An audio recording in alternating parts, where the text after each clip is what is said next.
আপনি দেখছেন news now, আমরা জানি কোনটা খবর। नमस्कार, मैं सुषमा ताती। आप सभी देख रहे हैं न्यूज नाउ में आज का समाचार। अगस्त की शुरुआत या जुलाई के अंत में राज्य में त्रिस्तरीय पंचायत चुनाव हो सकते हैं। राज्य चुनाव आयुक्त शरबिंदु चौधरी ने इस सोमवार को इसके संकेत दिए।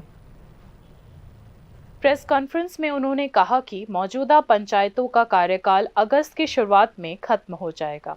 इसी को ध्यान में रखते हुए आयोग ने समय सीमा के भीतर पंचायत चुनाव कराने की पहल की है।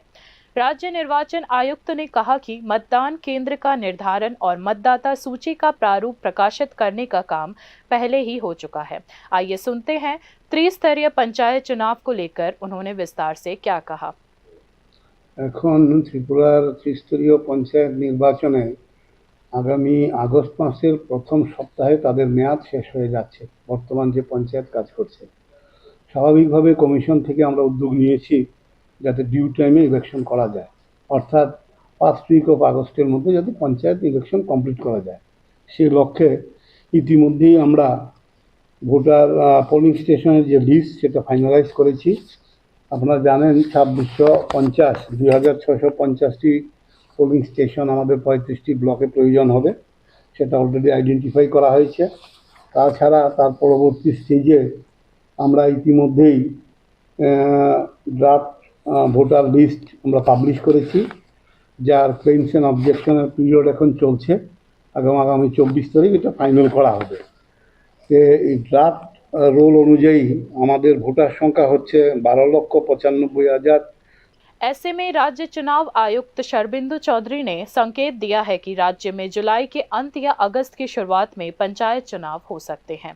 राज्य में त्रिस्तरीय पंचायत चुनाव से पहले विभिन्न राजनीतिक दलों ने संगठनात्मक गतिविधियां शुरू कर दी हैं। चुनाव की तारीख की घोषणा के बाद राज्य की सियासी सरगर्मी पंचायत चुनाव को लेकर और तेज हो जाएगी। Bureau report, news now. सोमवार को नौकरी की आस लगाए बेरोजगार युवक युवतियों ने रोजगार निवेश एवं जनशक्ति नियोजन विभाग सहित कार्यालय के समक्ष अपना प्रदर्शन किया। नौकरी के इच्छुक अभ्यर्थी एक बार फिर नौकरी की मांग को लेकर मैदान में उतर आए हैं। अभ्यर्थियों का आरोप है कि काफी समय बीत जाने के बाद भी जेआरबीटी ने परीक्षा परिणाम जारी नहीं किए हैं। नौकरी के इच्छुक अभ्यर्थियों ने सोमवार को रोजगार एवं जनशक्ति नियोजन विभाग के कार्यालय के सामने विरोध प्रदर्शन किया।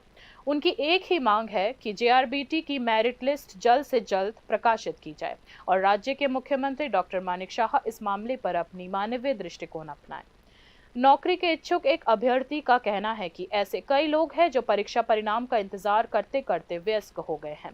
कार्यालय को उनके प्रति मानवीय दृष्टिकोण रखना चाहिए।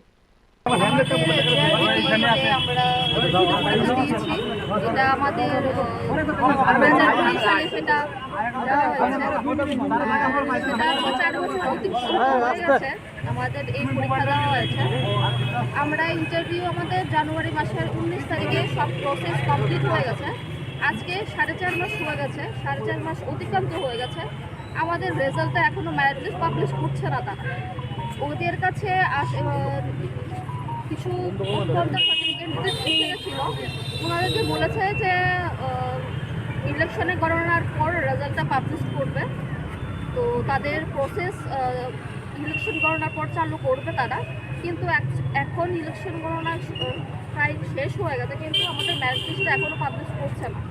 তো ওনাদের কাছে আমাদের দাবি যে খুব তাড়াতাড়ি রিসেন্ট কিছুদিনের মধ্যে আমাদের মেরিট লিস্টটা পাবলিশ করার জন্য ওনাদের কাছে আমাদের দাবি রয়েছে।